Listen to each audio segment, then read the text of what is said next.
que nosotros necesitamos. Podemos llegar inclusive a no saber qué es lo que necesitamos nosotros. De pronto por eso no lo buscamos tan fácilmente. Pero Él que nos ama, que nos conoce, sabe de que tenemos necesidad. Por eso en Él nada es casualidad. Y si Él nos da la oportunidad de estar con Él, de estar en su presencia y de sobre todo la posibilidad de tener el acceso a su palabra, entonces es porque Él está ocupándose de nuestras necesidades. Amén. Amén. ¿Ustedes lo creen? Amén. Amén. Entonces con gozo y con corazones humildes y dispuestos a eso que el Padre quiere para nosotros cada vez que nos acercamos. Dice la palabra en alguna parte, como dice mi esposo, entre Génesis y Apocalipsis, dice el Señor Jesús: yo soy el pan que vino desde el cielo. El que comiere de este pan vivirá para siempre, ¿cierto? Y el pan de vida, yo soy el pan de vida que vino del cielo. ¿Y el pan de vida cuál es? Para nosotros. La palabra de Dios. Entonces, este es el momento en que podemos alimentarnos de ese pan que nos va a dar vida. Y no solamente en este campo natural, sino vida eterna, salvación y vida eterna a través del pan de vida. Y por eso con esa certeza, con esa seguridad de lo que el Señor dice y promete, meditamos cada vez en su palabra. Amén. Amén. Y dice el Salmo 66, con respecto a lo que nos permitía el Espíritu de Dios alabarle y adorarle hace algunos minutos. Dice el Salmo 66, discúlpeme, el Salmo 67. Habla allí, voy a esperar que todos lo tengan. ¿Tienes una Biblia, papi? Este es el pan de mi amor, mira, está la otra. ¿Ya la tienen? ¿Ya la tenemos todos? Amén. Porque que hoy recibamos esto, porque es del Espíritu. Amén. Para nosotros. Y dice allí en el título, la Reina Valera, dice: exhortación a las naciones, ¿para qué? Para que alaben a Dios. Entonces, miren la importancia de esto, de la adoración y de la alabanza. Aquí vamos a conocer algo. Y dice la palabra aquí, dice: Dios tenga misericordia de nosotros y nos bendiga, haga resplandecer su rostro sobre nosotros. Dice: para que sea conocido en la tierra tu camino, en todas las naciones tu salvación. Te alaben los pueblos, oh Dios, todos los pueblos te alaben. Alégrese y gócese en las naciones, porque juzgarán los pueblos con equidad y pastorearás las naciones en la tierra. Te alaben los pueblos, oh Dios, todos los pueblos te alaben. La tierra dará su fruto, nos bendecirá Dios, el Dios nuestro. Bendíganos Dios y témanle todos los términos de la tierra. Amén. Y amén. Es un salmo corto, sencillo, pareciera sencillo, pero tiene tantas riquezas en él que de pronto podamos ver una que otra. Y dice el salmo allí al comienzo, que me gustó cuando el Señor empezó a darme ese salmo para esta mañana. O sea, algo que necesitamos nosotros, la humanidad entera, la iglesia, nosotros, sus hijos, su pueblo. Necesitamos tener muy en claro eso que está ahí en ese versículo primero, de tal manera que no tomemos una actitud incorrecta o una actitud que nos impida recibir la bendición que tiene para nosotros. Y comienza allí hablando de algo que es un calificativo de él, es una propiedad de él. Dice: Dios tenga ¿qué? Misericordia de nosotros. ¿Y qué? Y nos bendiga. Esto es clave para nosotros. Tenemos que tener claro que es por misericordia que hemos recibido y podemos recibir todas las bondades que Él tenga para con nosotros. Amén. Amén. Es por misericordia. que dejemos hablar. No, es que Dios dame, pues yo no me merezco esto, ¿por qué me pasa a mí esto? De reclamo, aún de cuestionamiento, y lo peor de todo, de ingratitud y desagradecimiento para con Él. No necesitamos tener corazones humildes para reconocer que es por su gracia, es su favor, es su misericordia, es su bondad, es su amor incondicional lo que nos coloca en esta posición de ser bendecidos, en esa posibilidad de ser bendecidos por Él, ¿cierto? Pues para tener corazones agradecidos y humildes, de reconocer que es porque a Él le place, nada porque nos merezcamos, no nos merecemos nada, todo es por la gracia y la misericordia de Él, amén. Amén. Mucho menos lo más valioso. ¿Qué es lo más valioso para nosotros? La salvación. No nos la merecíamos, pero Él nos la regaló, no tuvimos que pagar nada. Y su misericordia nos la dio, pero nosotros depende de nuestra actitud humilde para reconocer que es por gracia, no que no la merezcamos. Y así cada cosa en el Señor. Lo segundo que vemos ahí es re lindo, porque esa parte del versículo 1 habla y dice, y haga resplandecer su rostro sobre nosotros. ¿Cuál es el anhelo de mi corazón como hijo, como pueblo, como redimido, si en verdad me estoy reconociendo como redimido? Mi anhelo es que el rostro de Él resplandezca en mí, que yo sea, que en mí brille la luz de Él. Mira, aprendí yo a través de eso que nosotros, así como el sol y la luna no tiene luz propia, ¿verdad? ¿Por qué brilla la luna? El reflejo, el resplandor del sol. Así somos. Nosotros no tenemos luz propia. Nada. Todo lo contrario. Un día la entregamos. La rendimos. Pero podemos brillar solamente si Él está en nosotros. Si Él permite que su rostro resplandezca en nosotros. Y lo más lindo de esto es que esta es una bendición, porque ahí dice, y nos bendiga. ¿Cuál es esa bendición que usted y yo anhelamos? Pues que el rostro de Él resplandezca en nosotros. Y es una bendición hermosa, porque es una bendición propia y para compartir, ¿sí? Porque así como la luna alumbra de noche para que nosotros nos sirvamos de esa luz, que así esa luz, que el rostro del Señor ha colocado en nosotros, puede ser de beneficio para otros. ¿Sí me estoy haciendo entender? Esa es la mayor bendición que nosotros podemos estar pidiendo en este tiempo al Señor. ¿Amén? Amén. Y dice ahí, ¿para qué? Dice, para que sea conocida en la tierra tu camino, en todas las naciones tu salvación. Te alaben los pueblos, oh Dios, todos los pueblos te alaban. ¿Sabes qué me gustó este salmo? Esto fue para mí, o sea, para mí fue enseñanza. Porque es que, les voy a ser honesto, yo espero que ustedes no sean así. Entonces, porque escrito está que son muchos los llamados, ¿cierto?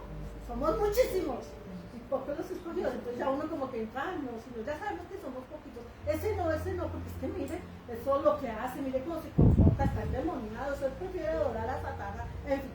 Entonces somos poquitos. Pero aquí no es no me no. Si la luz de Él está resplandeciendo en mí, tengo la misma actitud que tuvo David aquí para declarar y confesar, para determinar, para creer que es para todos, porque es que ahí lo dice, Él no es Dios solamente de personas o de individuos, dice, para que sea conocido en la tierra tu camino, primero dice, en todas las naciones tu salvación. O sea, mi oración, mi fe, mi pasión debe ser para que todos, no me importa lo que mi ojo vea y lo que mi oído escuche, mi ojo y mi oído natural, no me importa.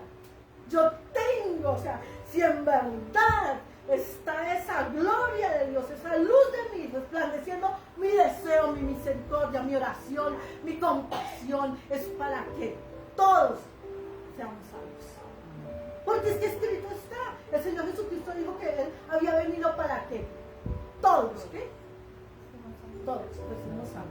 para que ninguno se perdiera. Y si Él está en mí, yo me identifico con ese mismo deseo, con ese mismo propósito de Él, sin hacer acepción de personas. Amén. Amén. Está eso en mi corazón como adorador. Ya, o sea, en el transcurso de, bueno, llevamos meses hablando el Señor, formándonos en ese carácter y en esa actitud de los adoradores. Y nosotros somos adoradores, todos los llamados por el Señor, a quien se reveló el Señor Jesucristo, y fuimos receptivos a ese llamado, todos somos adoradores. Porque el adorador no solamente el que se para allá y bueno, ahí hay unos hermosos con mucha unción, con mensaje, pero no son solamente ellos, nosotros somos adoradores. Y necesitamos determinarnos a ser esos adoradores de tal manera que ese mismo sentir que había aquí en David, que hubo en el corazón del Señor Jesucristo, de que todos viniéramos a la salvación, que ninguno se perdiera, está en el corazón, sin hacer acepción de personas. ¿No os parece maravilloso? Eso es lo que el Señor quiere, porque eso es lo que hubo en el corazón de Él. Y sigue diciendo aquí, lo más lindo, dice, alégrese y gócese en las naciones porque juzgarás los pueblos con equidad y pastorearás las naciones en la tierra. ¿Por qué adorar a Dios? Hay dos razones. Primero, porque ahí lo dice, porque Él juzgará las naciones, o sea, mi adoración, mi alabanza, mi vida. Ahora, paréntesis, ¿cómo adorar a Dios? Pues nosotros podemos adorar a Dios con un cántico, una exclamación acompañado de la música, ¿verdad? Tú puedes y yo puedo adorar a Dios con una oración, ¿verdad? Pero ustedes y yo podemos adorar a Dios con nuestra propia vida, con la manera en que vivimos, lo que somos, es la mayor adoración para Él. Por eso queremos ser perfumes espíritus, que le agrademos a Él con todo y por todo lo que somos. Amén. Amén. Entonces aquí, como por qué adorarlo, pues claro, es que Él dice que tú juzgarás a los pueblos con equidad. Mira, porque Él es juez. ¿Y por qué Él es juez? Justo. No como los jueces, o sea, es el único, hay muchos jueces, pero Él es el único juez justo, que juzgará a las naciones. Dos, porque Él es pastor, ahí lo dice, y pastorearás las naciones en la tierra. Mire, la palabra pastor aparece en el Antiguo Testamento como en el Nuevo Testamento, ¿verdad? Habla de los pastores y del oficio de los pastores. Y en Jesús encontramos la mayor exposición de reconocimiento de lo que es un pastor. Un pastor que da su vida, un pastor comprometido. No es el pastor que dice, ay sí, yo soy el pastor y aquí yo les enseño la palabra porque yo soy el pastor. No, es un pastor comprometido al punto de que dio su vida en rescate de su rebaño, nosotros.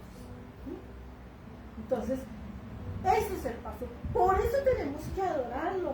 Y Él anhela, Él desea pastorear, ahí dice que las naciones. O sea, para que nosotros, si hemos dado lugares, es que, ay, no, es que somos poquitos los llamados. Digo, somos muchos, pero somos poquitos los escogidos. O sea, es para nosotros. No, aquí Él dice que Él va a pastorear las naciones.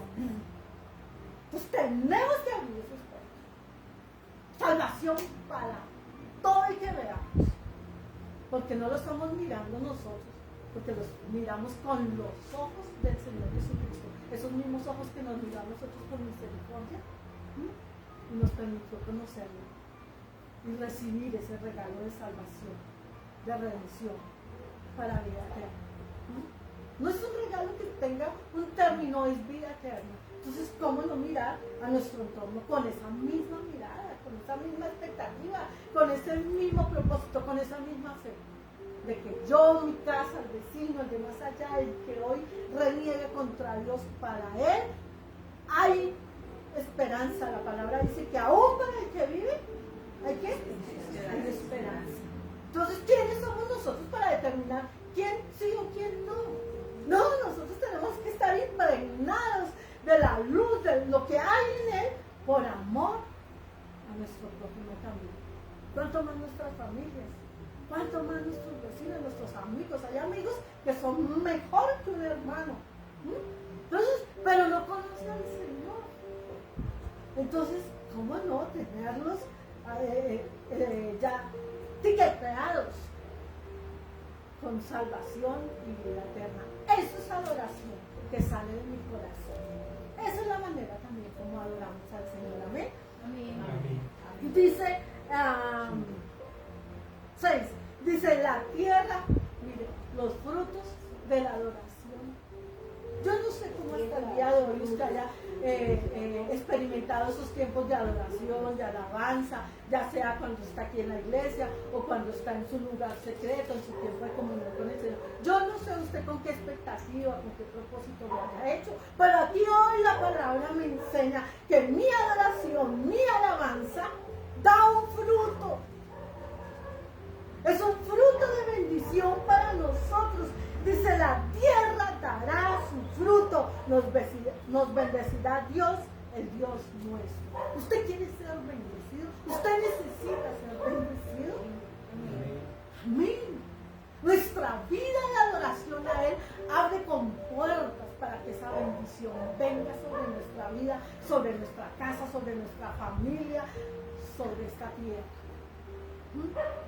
Entonces, cada vez que usted determine tiempo para con el Señor, lo que el Señor le esté llamando y usted siendo receptivo, o sea, tu adoración es algo determinante para tu bendición. Amén. Y cierra diciendo, bendíganos Dios, témanlo todos los términos de la tierra. O sea, la adoración y la alabanza generan en nosotros un círculo de protección, un escudo para que todos aquellos que no estén siendo receptivos no tengan acceso a nuestras vidas, a hacernos daño. Y yo no hablo de personas. Ustedes y yo sabemos que nuestra lucha no es contra carne y sangre, sino contra principados, potestades y huestes de maldad que operan en los lugares celestes. Entonces, es lo que opera de pronto a través de la debilidad de quien nos rodea, de sus defectos, qué sé yo. Pero Dios, cuando tenemos vida de adoración a Él, de alabanza a Él, genera un círculo de protección para que ningún arma forjada contra nosotros prospere jamás. Que su ángel esté, visualice usted, su ángel, el ángel de Jehová, esté ahí al lado nuestro, rodeándonos, que acampe, ¿sí? El ángel de Jehová, con espada de fuego, que nos defienda de todas las acechanzas que el adversario quiera estar desatando en contra de mi vida, de mi relación de pareja, de mi hogar, de mi familia, de mis hijos, de la iglesia, de esa persona que llevo tantos años compartiendo con ella las cosas del Señor, que el ángel de Jehová acampe alrededor de ella y la defienda. Te defienda, te defienda, te defienda. Aprendimos hoy de algo de lo importante que es nuestra adoración y nuestra alabanza. Amén. Y de los frutos que eso da. Amén. Padre, te damos infinitas gracias, Dios eterno, por tu palabra, Señor, que hoy, Señor, nos instruye algo más, Señor Dios, y que nos recuerdas y nos enseña, Señor, que la alabanza, Señor, te acerco, Señor Dios, primeramente para bendición nuestra, Padre amado. Segundo, Señor, para que nuestros corazones estén llenos de lo mismo que hubo en tu corazón, Jesucristo. Amor y compasión, Señor Dios, por la humanidad, para que todos seamos salvos. Las naciones, los pueblos, Papito Dios, las familias sean salvas, precioso Dios. Y para que la bendición tuya, Padre, venga, Padre amado. Que la luz tuya, Señor, se refleje en mi vida, Padre amado, y podamos ser aún instrumentos útiles y de bendición, Señor, para otros, Padre. Gracias te damos, precioso Dios. Gracias te damos, Espíritu Santo. Gracias, Jesucristo, por ser ese pan de vida y ese pan, Señor Dios, que nos provee lo que necesitamos cada día, Padre. En el nombre de Jesús. Amén y amén. Bendecido día, que el Señor siga haciendo cosas maravillosas en ustedes y en cada uno de los miembros. su familia. Bienvenido, pastor. Muy buenos días a todos, el Señor les bendiga. Hoy por tenerlos acá, poderles ver nuevamente. Y a quienes hoy veo por primera vez, el Señor les bendiga en gran manera. Sea Él tocando la vida de cada uno de nosotros para el propósito que Él tiene. En su rostro y oremos. Señor, gracias te damos en esta mañana por habernos traído a este lugar, porque ha sido tu propósito, no el nuestro.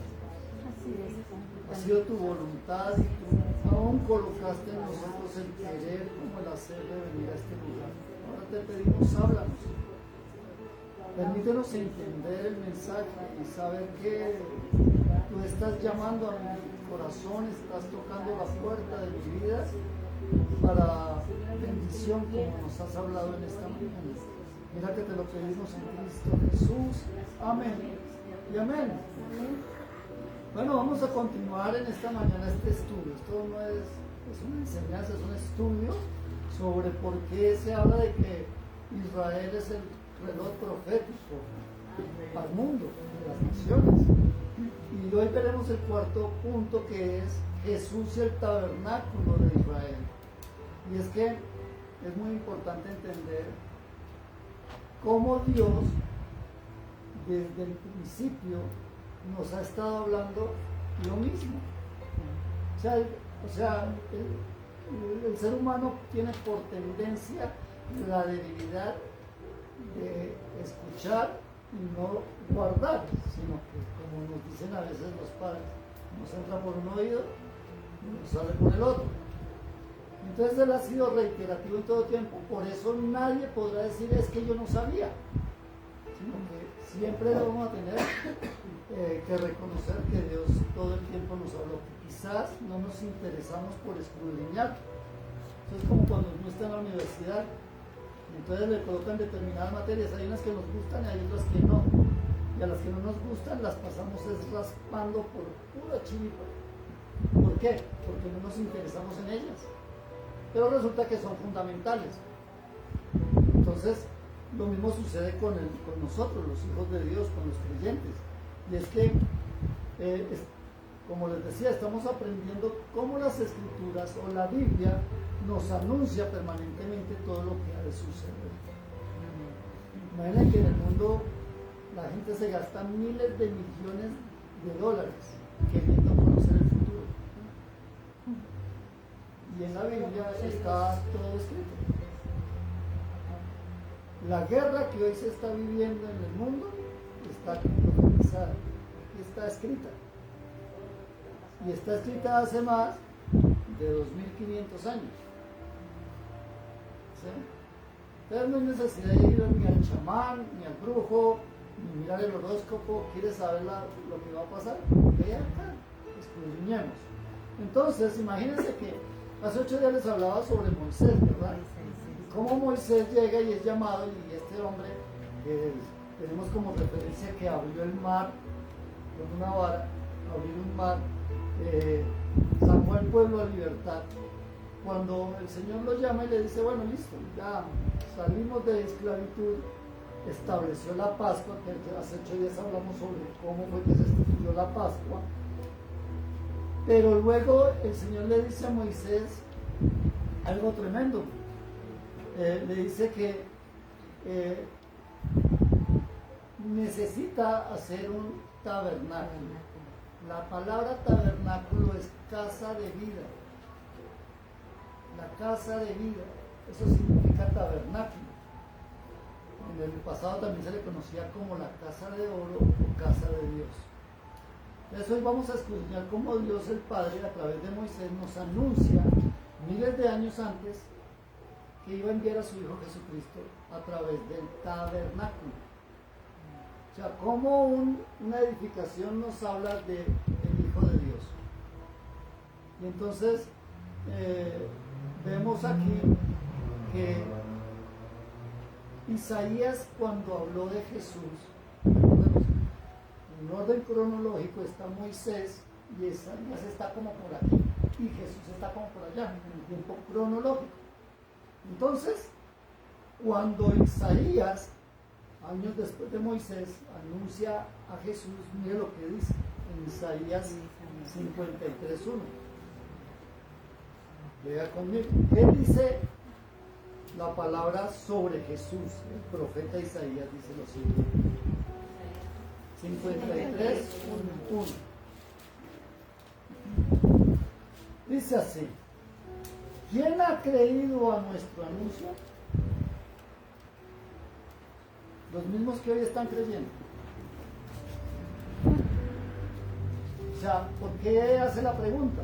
Porque el mismo anuncio que él estaba haciendo hace 1200, 1300 años antes de Cristo, ¿sí?, está sucediendo ahora. Entonces, ¿nosotros qué anunciamos? Lo mismo. ¿Pero quién cree? Vamos a ver. Entonces dice: ¿quién ha creído en nuestro anuncio? ¿Y sobre quién se ha manifestado el brazo de Jehová?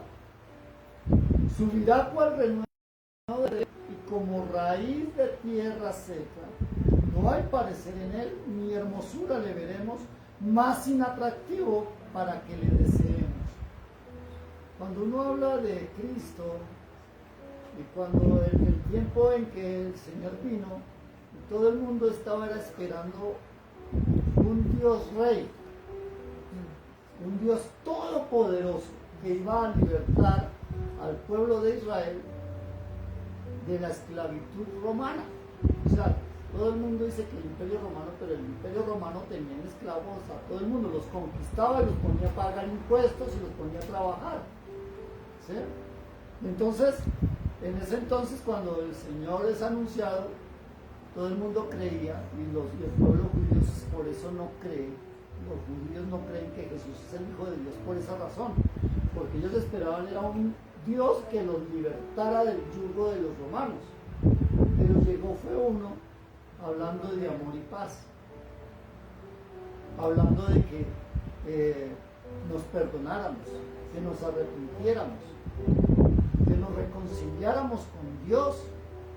Y entonces, usted sin trabajo, sin plata, con muchos impuestos, y que le digan: póstrese y ore, seguramente en su corazón dice: no, pero si yo no me muevo, algo va a pasar. O sea, van a orar, vamos a camellar. Por eso es que la gente no va a las iglesias, porque prefieren ir a camellar que ir a orar, ¿sí? Pero lo mismo sucedía. Entonces, cuando le presentan a ese Jesús Salvador, Redentor, no tiene una apariencia atractiva, no llama la atención.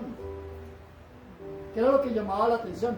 Ellos esperaban que llegara Jesús en un corcel grande, 4 litros, o sea, bien grandote, más gigante que todos los caballos que se hubieran podido existir, y ese Dios, ese Jesús montado en ese corcel gigante, y él siendo el doble del tamaño de todo el mundo, con una gran espada para coger y subyugar al Imperio Romano. Eso es lo que esperaba el pueblo judío.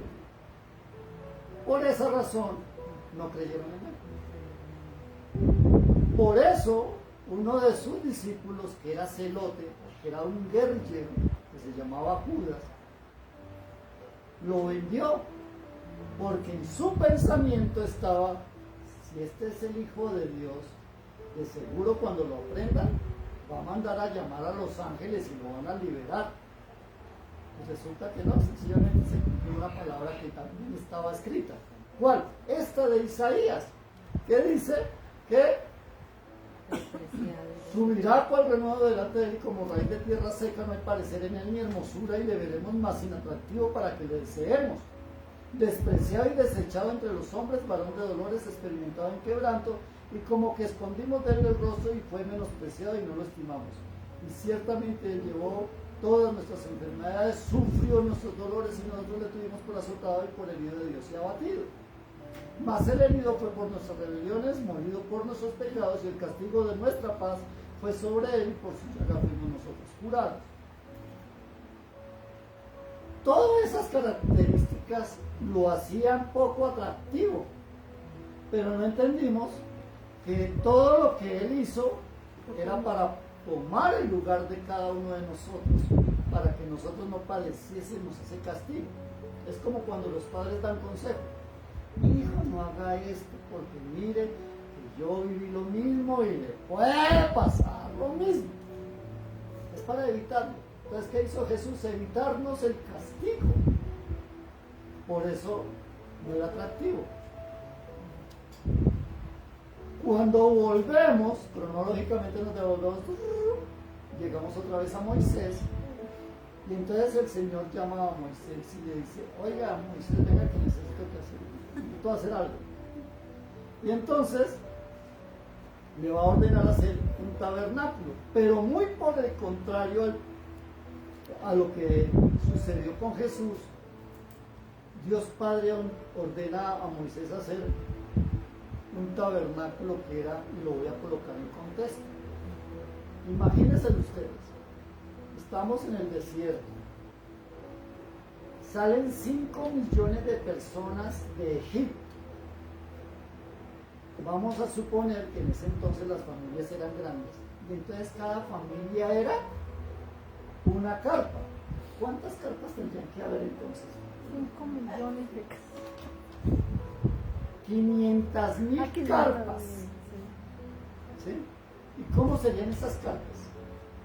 ¿Limpias, blanquitas, pulcras, de colores? No. Estaban en el desierto. ¿Cómo eran? Grises, llenas de tierra, Raídas, por el raídas, sol, seguramente. el agua. Levante, levante.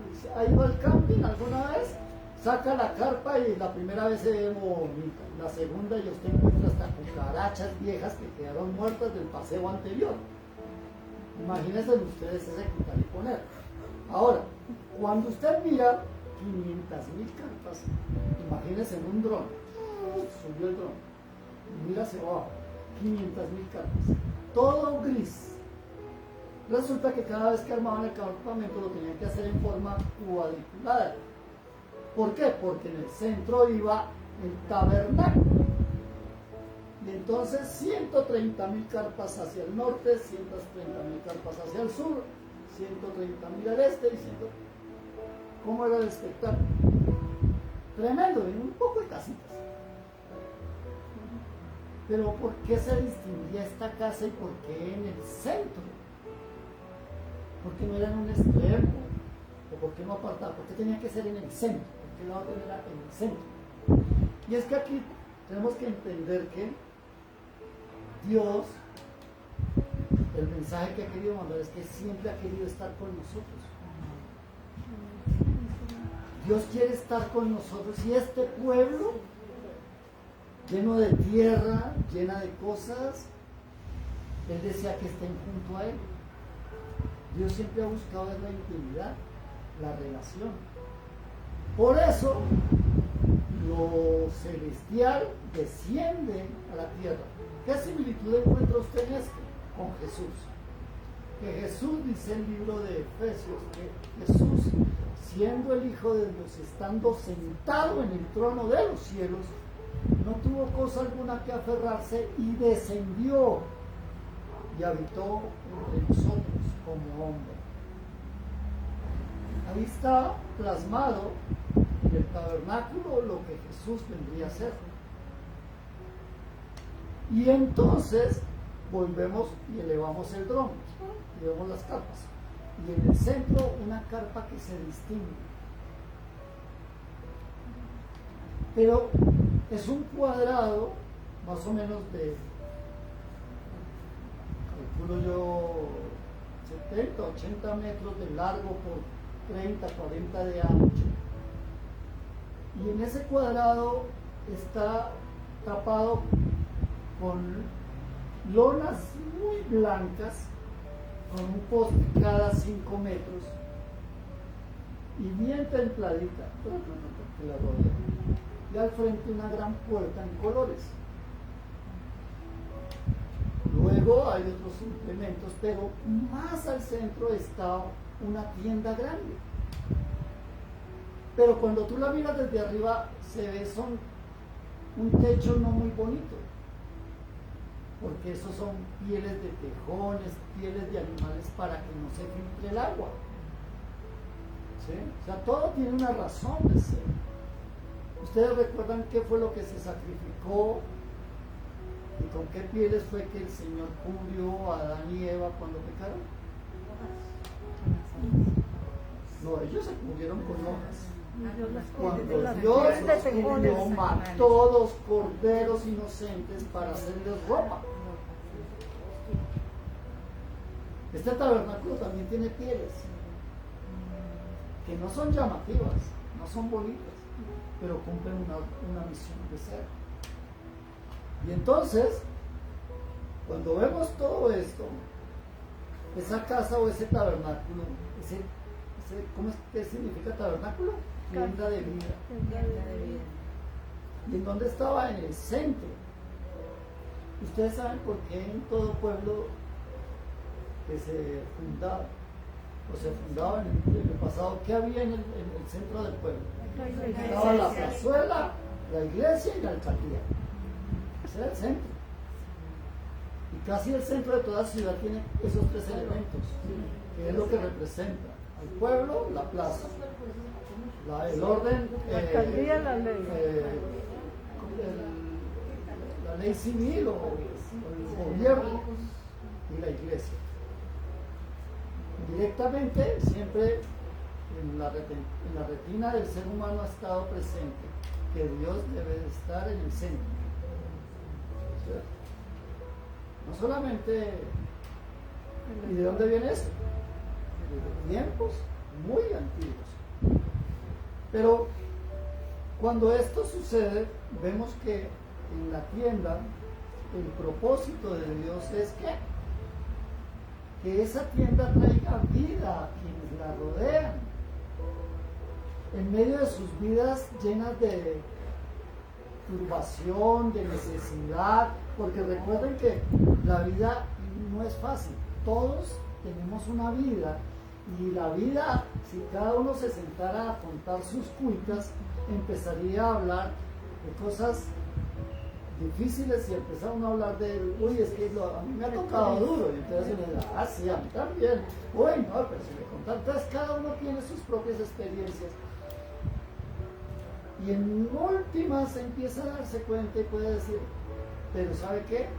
Yo no sé, algo pasó, y el Señor, o Dios, o como lo quiera decir, me ha traído hasta aquí, logramos superar la adversidad, logramos alcanzar la meta. Entonces reconocemos que esa tienda de vida ha estado ahí presente en medio de nosotros, aunque no la reconozcamos totalmente. Cuando usted se va a caer, se va a ir de bruces contra el mundo, usted qué es lo primero que dice, ¡ay, Dios mío! Voy a agarrarme. ¿Sí? Y alguien no dejará de decirle, agárrase del pelo para que no se vaya a pegar tan duro. Igual se va a ¿verdad? Entonces, ¿qué necesitamos entender? Que Dios siempre ha querido estar con nosotros. Él siempre ha estado en el centro. Por eso Él dice, yo estoy a la puerta y llamo. Si alguno abre la puerta, ¿cuál puerta? La del corazón. Entraré yo a Él, cenaré con Él y Él estará conmigo. Es el propósito permanente de Dios. Pero claro, todos tenemos nuestras dificultades. Pero el pueblo siempre que salía de su tienda, ¿qué cree que veía? Porque todas las puertas tenían que estar hacia el lado del tabernáculo.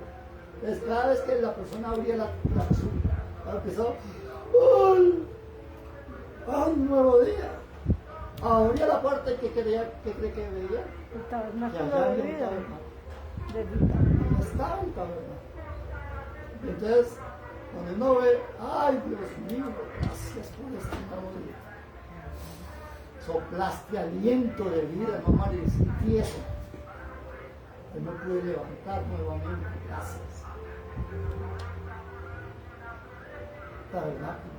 Jesús, Dios, en medio de nosotros, sufridos con todas nuestras cargas, con todo, pero Él deseoso de vivir en medio de nosotros. ¿A quién le gusta vivir al lado de la queja? A nadie, ¿no? Dios siempre quiere estarnos escuchando. Por eso casi todo el mundo cuando se acuerda de Dios tiene muchas peticiones. De hecho, hay costumbres navideñas de que todo el mundo le enseñan a los niños que le dicen, hágale la carta. Niño Dios, hágale la carta. O sea, haga peticiones, empiece a pedir. ¿Pero qué se supone que vamos a celebrar?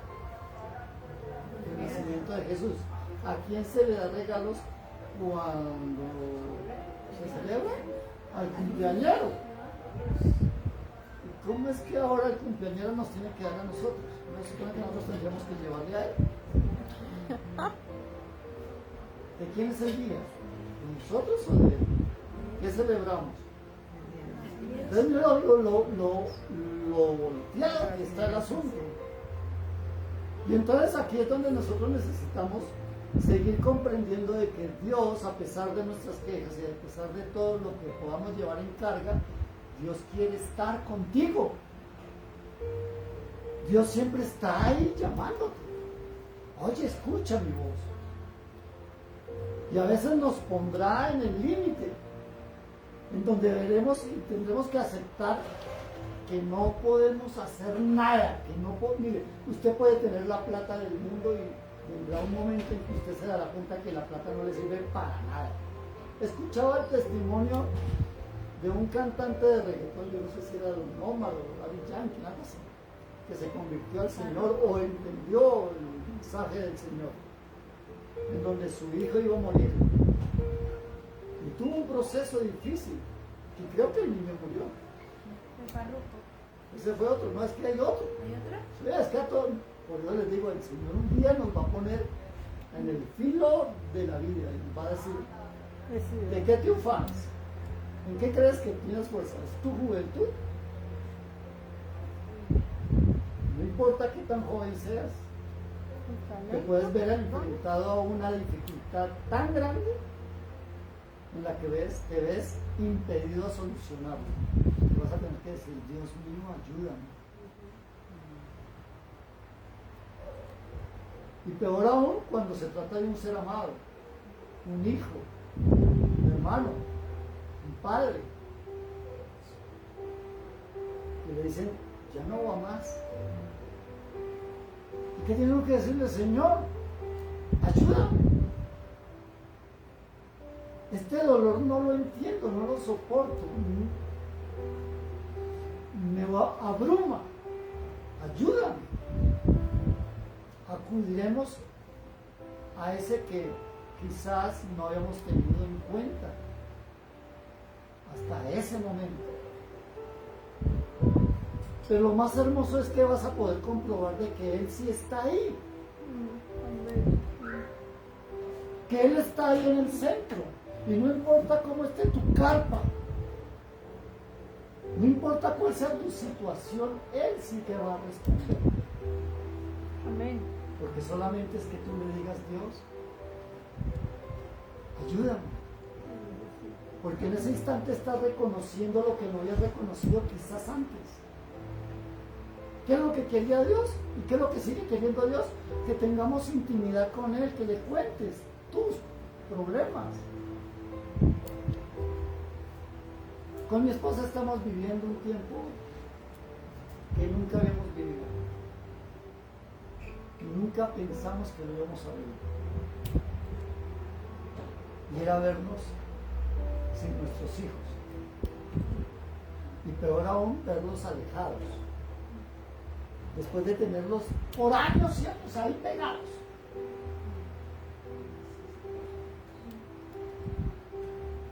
Y sentirse uno, como llaman, el síndrome del nido vacío. Pero ese nido vacío no es un nido, mis amados, es un corazón con un intenso dolor que no comprende, porque por un lado uno para sus hijos quiere lo mejor y entiende que tienen que hacer su vida. Y uno quisiera estar ahí participando, porque desde niños siempre estaban diciendo papá, mamá.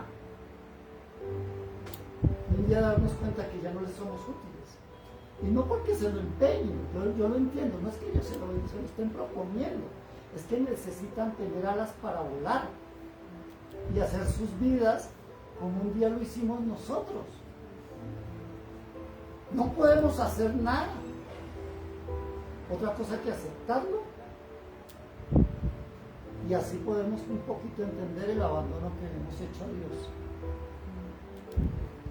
Que Él siempre queriendo estar en medio y nosotros siempre queriéndolo sacar del parche. Ahorita no, porque no tenemos tiempo, Señor. Ahorita no, porque es que estamos muy jóvenes y hay que vivir la vida loca. Ahorita no, Señor, porque es que tengo empresas, estoy desarrollando mi profesión, necesito tiempo. Ahorita no. Después no, Señor, porque es que tengo que velar por mis nietos, porque ya mis nietos. Y el Señor dice, pero me ha sacado el cuerpo toda la vida. No tenemos tiempo para Él.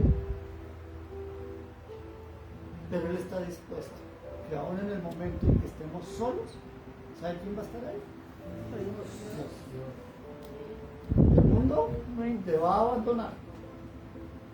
Los hijos son prestadísimos. Aún los seres que con los que creíamos, mire, una de las cosas que sufrimos con mi esposa, también lo sufrimos, es que teníamos una familia inmensa. Hacíamos fiestas y eran 70, 80 personas la sola familia. Hoy ya no nos vemos. Estamos notando que estamos siendo condensados, apretados, pero en soledad. Y es algo que es natural, pero en este tiempo es peor. ¿Por qué? Porque el mundo está embargando a todo el mundo, embriagándolo con cosas efímeras. Nosotros le damos gracias al Señor con mi esposa. ¿Por qué Él está? Porque tenemos un propósito de vida. Así no estén nuestros hijos, así no estén nuestros hermanos, nuestros primos, nuestros padres. Seguimos teniendo una razón de vivir que se llama Cristo. Amén. Que es el Señor, es hablar de Él, es decirle, anunciarle a 1, a 5, a 10, a 1000, a los que sean, que hay un Dios. Y hasta el día que Él venga o que nos llame, tendremos un propósito. Pero ¿y qué si no lo hemos aceptado?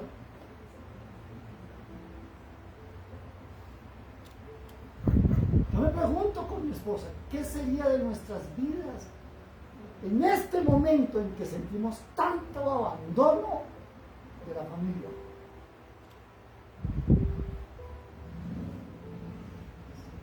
¿Qué haríamos si no tuviésemos ese tabernáculo ahí en el centro de nuestra casa?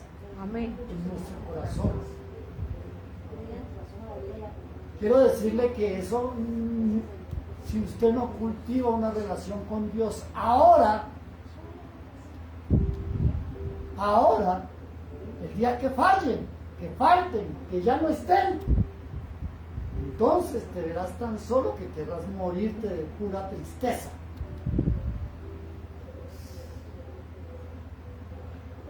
Esa es una verdad que estamos viviendo y se los estoy diciendo como pastor, como hermano, como amigo. ¿Sabe cuál es la única familia que nos queda a todos? La familia en Cristo.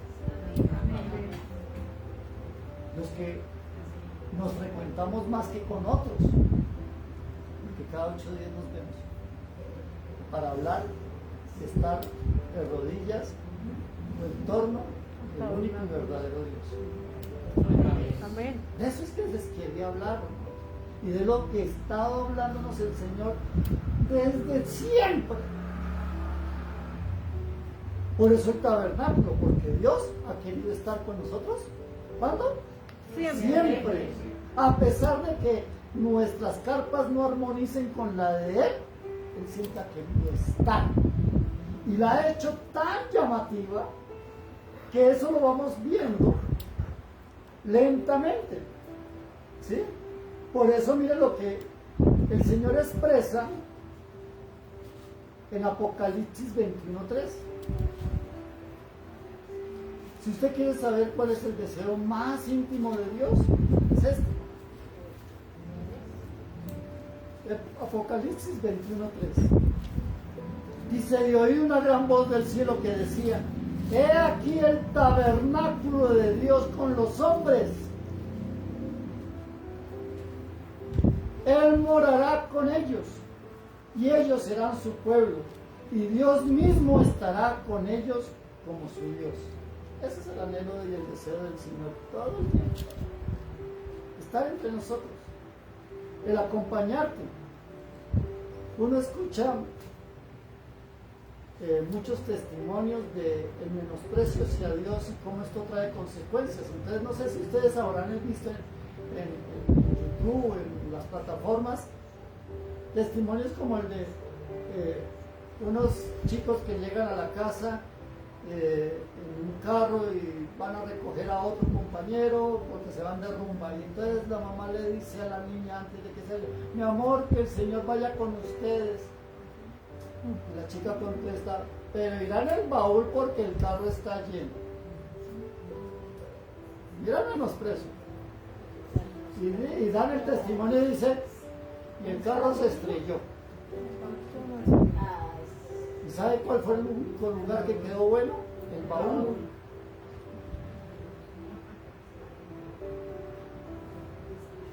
El constructor del Titanic dijo, este barco no lo hunde ni Dios. Y en su primer viaje, se hundió.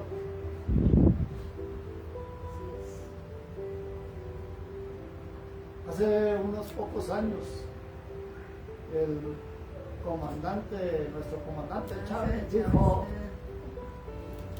mi Dios podrá sacarme de este poder, compatriotas hermanos. Y se le dio cáncer y se murió a los menos de un año.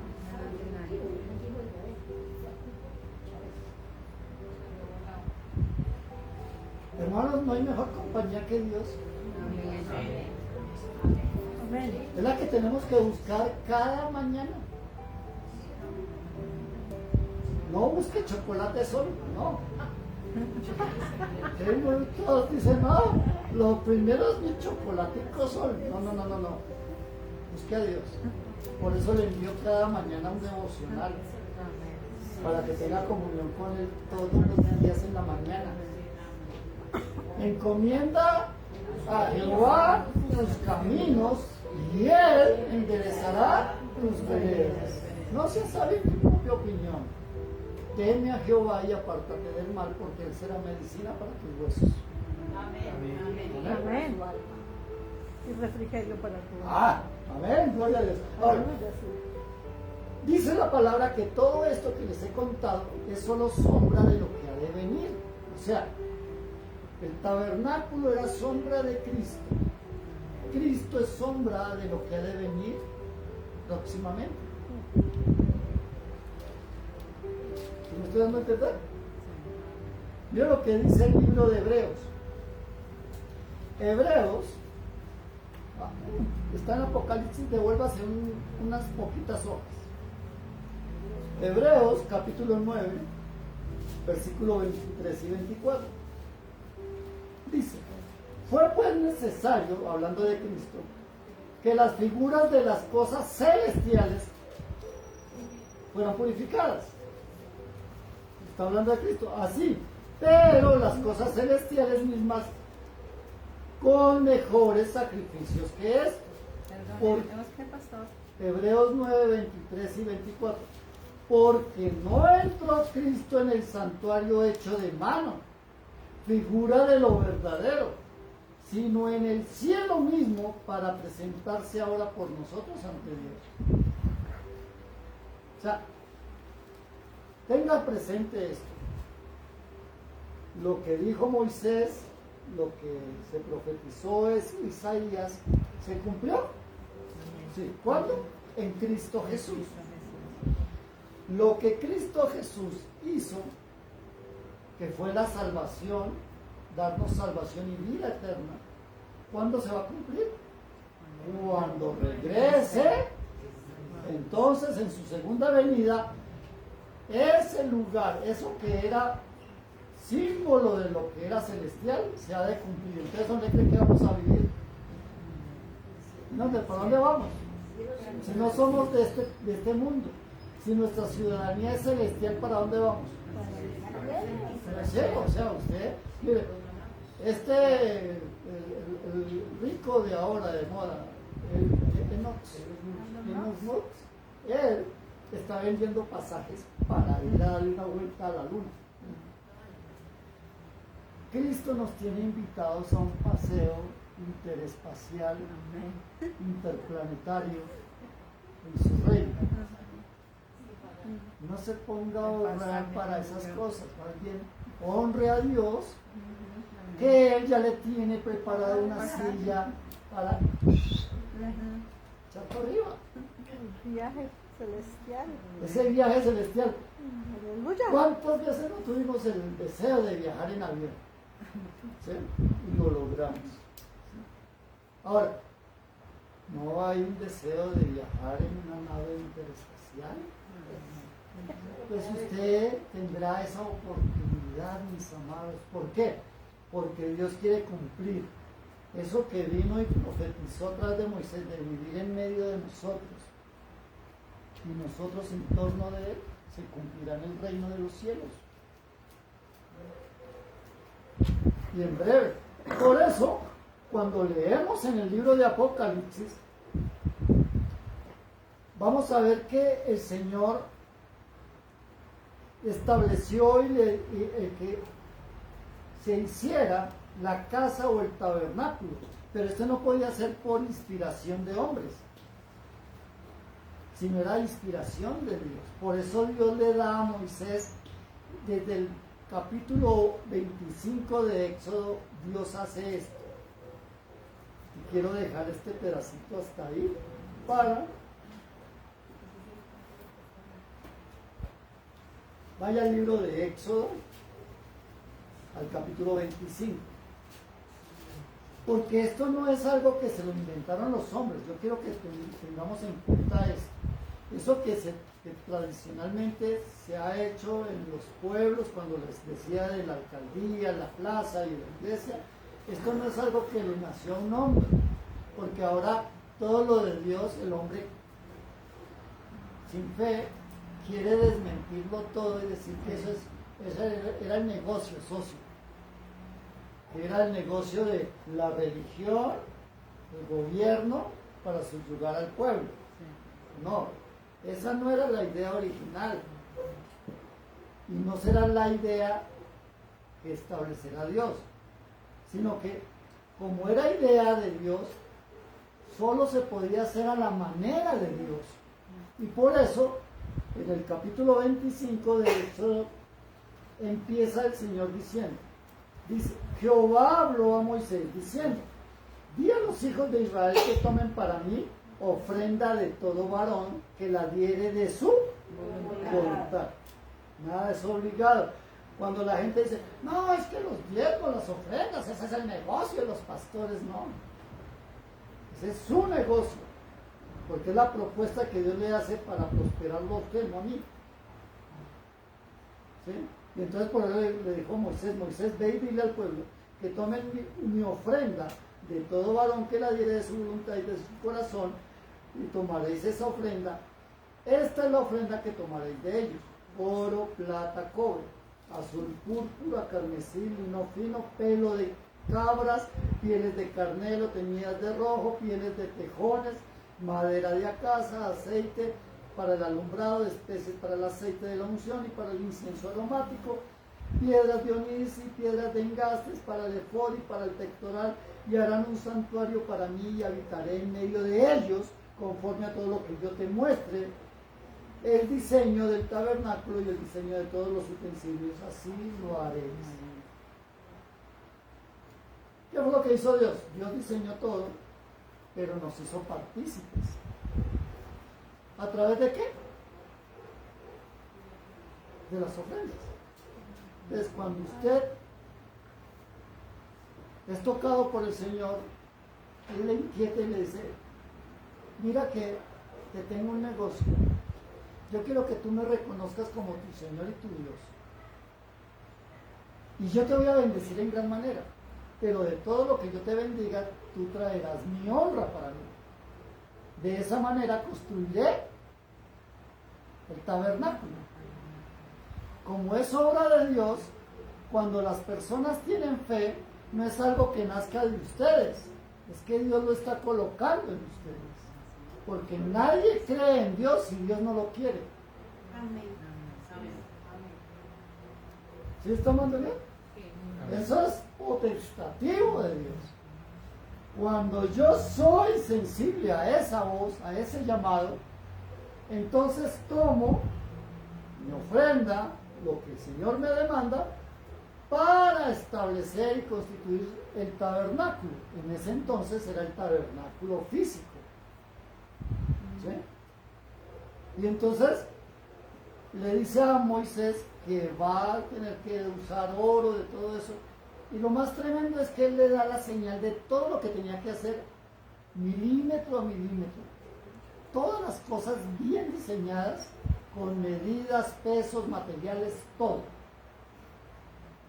¿Esto qué significa? Que usted no puede buscar a Dios a su manera. Eso quiere decir que a Dios se le busca como Él manda. A su manera. ¿Se ha escuchado el disco a su manera? No a mi manera, sino a su manera. Ya, perdón, está echando para las cosas. ¿Sí? Es importante que tengamos eso en cuenta. No es a mi manera. Yo participo, sí, pero a pesar que lo financie, a la verdad quien lo financia es Él. ¿Por qué? Porque Él es el que me bendice. Yo solamente le devuelvo. Pero a su vez, no lo puedo hacer a mi manera, sino como Él me dice. Moisés hizo todo. Pero entonces una de las preguntas que hizo fue, bueno, todos venían de un pueblo como esclavizado. Ellos solo sabían revolver paja con barro y hacer pirámides. No sabían hacer nada más. Pero entonces hay una parte que el Señor se apareja de todo y entonces Él ordena cómo tenían que hacer, cómo tenía que ser la ofrenda. Después les dice cómo tenían que hacer el arca del testimonio, la mesa para el pan de la preposición, el candelabro de oro, el tabernáculo, el altar, el atrio, el aceite, todo. Dios le dice cómo hacerlo todo, cómo tejer las batas de los sacerdotes. Todo, porque todo lo que tenga que ver con lo espiritual tiene que ser guiado por Dios. Por eso todo camino espiritual hacia cosas espirituales que no sean por el camino de Dios son demoníacas. Porque hay dos caminos para las cosas espirituales. O el camino de Dios, que es la luz, o el camino de las tinieblas, que es Satanás. ¿Hay un mundo espiritual oculto? Sí. Sí lo hay. Y como decían las abuelas, las brujas de que las hay, las hay. Yo no creo en brujas, pero que las hay, las hay. ¿Cierto? Entonces, veamos en esto. Entonces, la manera correcta de llegar a Dios es como Dios dice. Por eso, en el capítulo 31, Dios, ahí en Éxodo, Dios le dice lo siguiente. En el versículo 12, en el versículo 1 dice, 31:1 dice, habló Jehová a Moisés diciendo, mira, yo he llamado por su nombre a Bexael, hijo de Uri, hijo de uno de la tribu de Judá, y lo he llenado del Espíritu de Dios, en sabiduría, en inteligencia, en ciencia y en todo arte, para inventar diseños, para trabajar en oro, en plata y en bronce, y el artificio de piedras para engastarlas, y en artificio de madera para trabajar con toda clase de labor. He aquí que yo he puesto con él a Anolaí, hijo de Ahisamach, y a la tribu de Dan, y he puesto sabiduría en el ánimo de todo sabio de corazón, para que hagan todo conforme yo lo he mandado a hacer. Dios, por eso los diseñadores, por eso toda la gente creativa, tiene un don, pero todos los dones pertenecen a Dios. Es de Dios donde proviene. Tú tienes un don, ese te lo dio Dios, para que hicieras cosas que honraran su nombre. ¿Amén? Entonces, viendo todo esto, en el versículo 12 dice algo bien tremendo. Y ahí Dios restablece.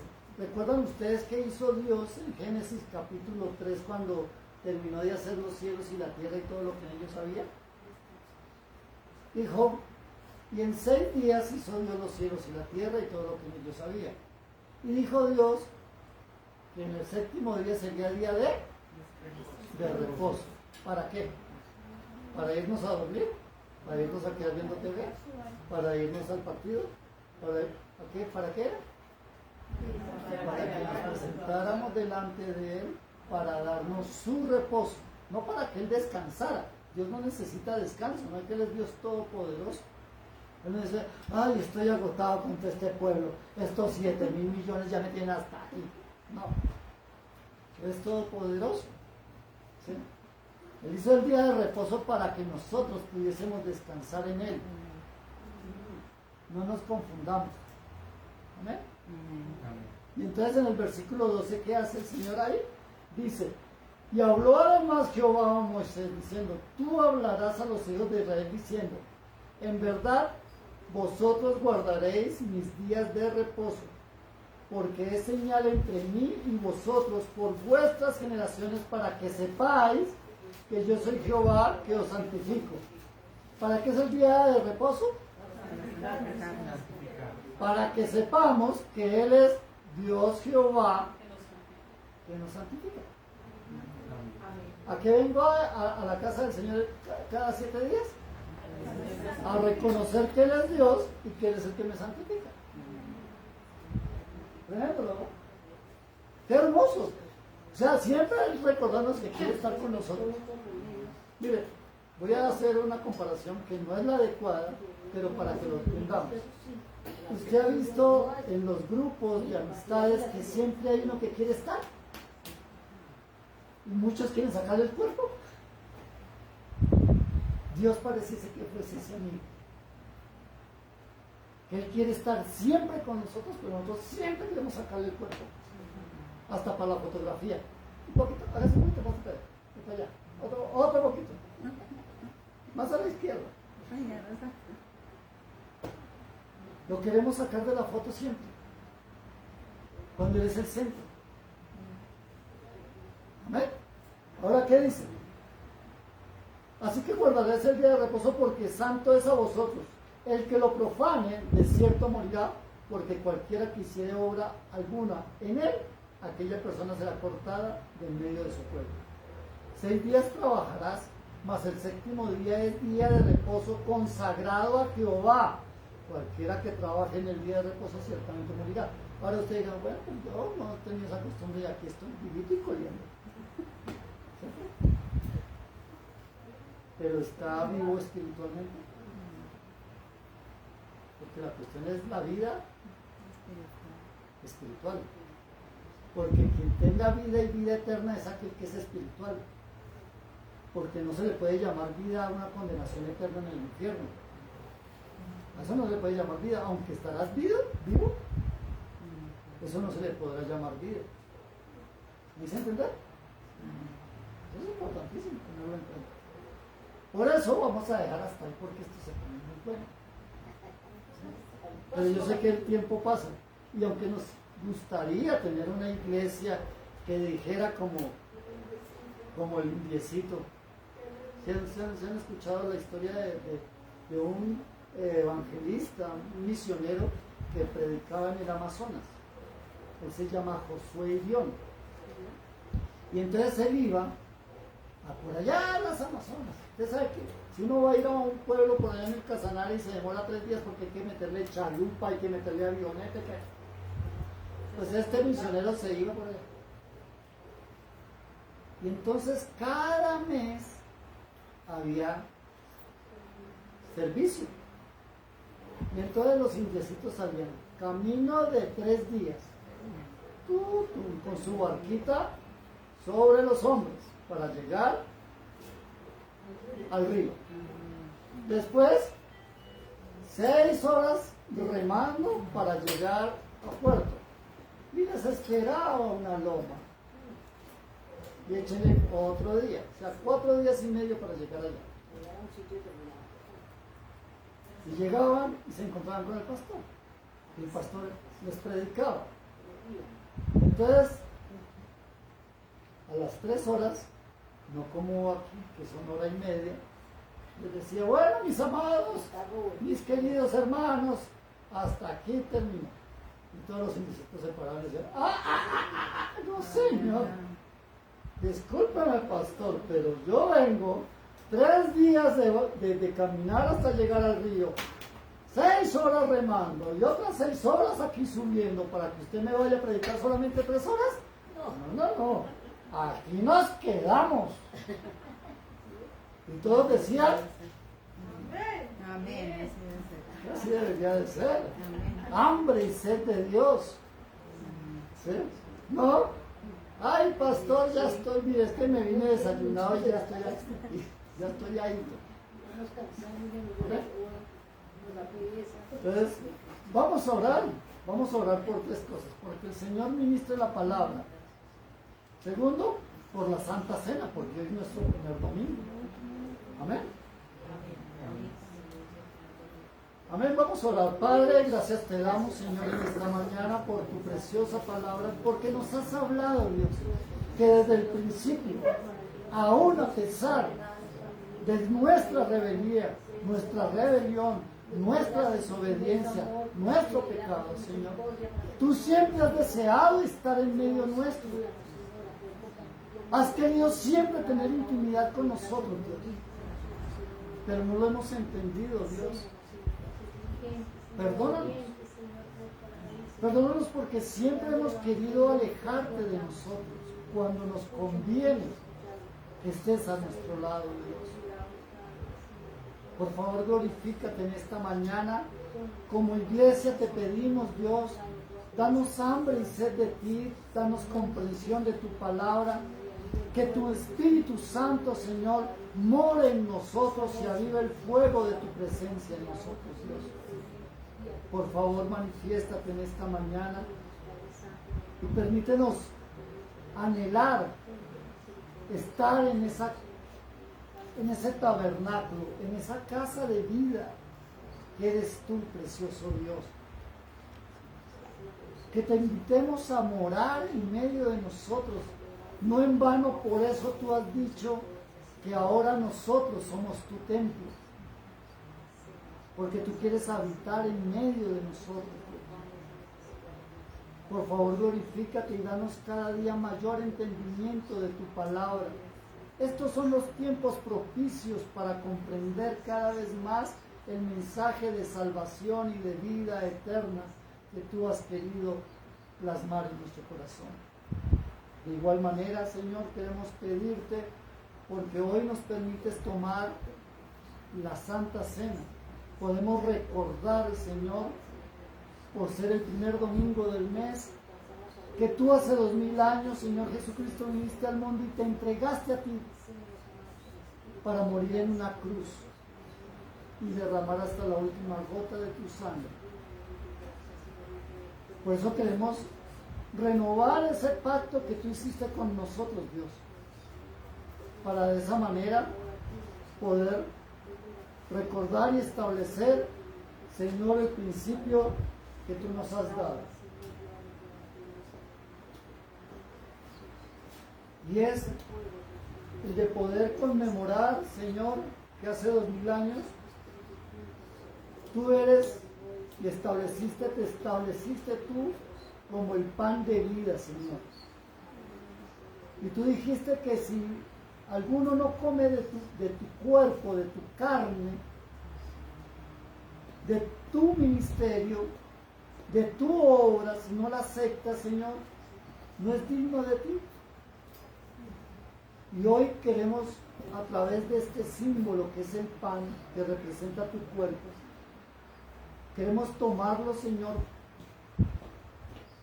como aceptación de tu obra redentora, la cual hiciste por nosotros en esa cruz. Tú entregaste tu cuerpo, Señor, y este pan representa el que tú moriste en la cruz del Calvario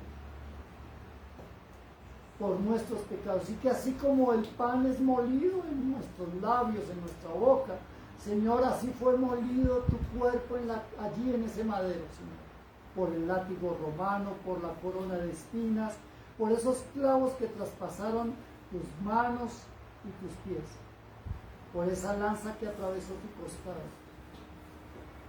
Hoy la aceptamos, Señor, hoy creemos que tú sí eres el Hijo de Dios, y que tú viniste al mundo, y que tú pagaste el precio de nuestros pecados, de mis pecados, y me diste, Señor, redención y perdón de ellos. Gracias te damos, en el nombre de Cristo Jesús. Puedes comer el pan.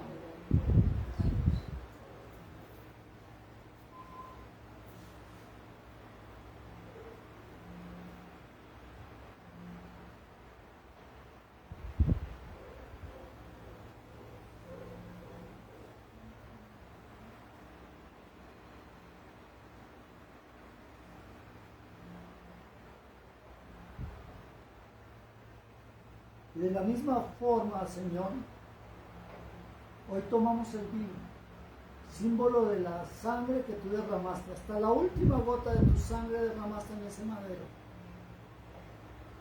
para traer un sello de salvación y vida eterna sobre nosotros. Padre, gracias te damos, porque al beber el fruto de la vid, Señor, que representa tu sangre, aceptamos que hasta la última gota de tu sangre tú derramaste por mí, para darnos salvación y vida eterna. Gracias te damos por ello en Cristo Jesús. Amén. Y amén. Puedes tomar de la copa.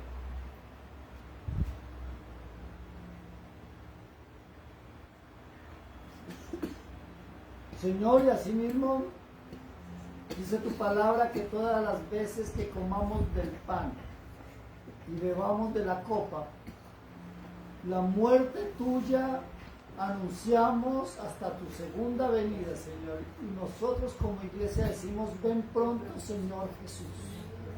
Amén. Amén.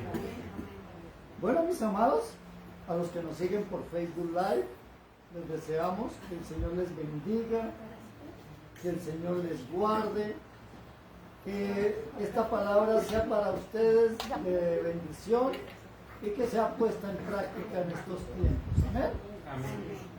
Y para los que estamos aquí presentes, yo quiero invitarles a que, como el Señor ordena, tomemos nuestras honras para el Señor. Amén.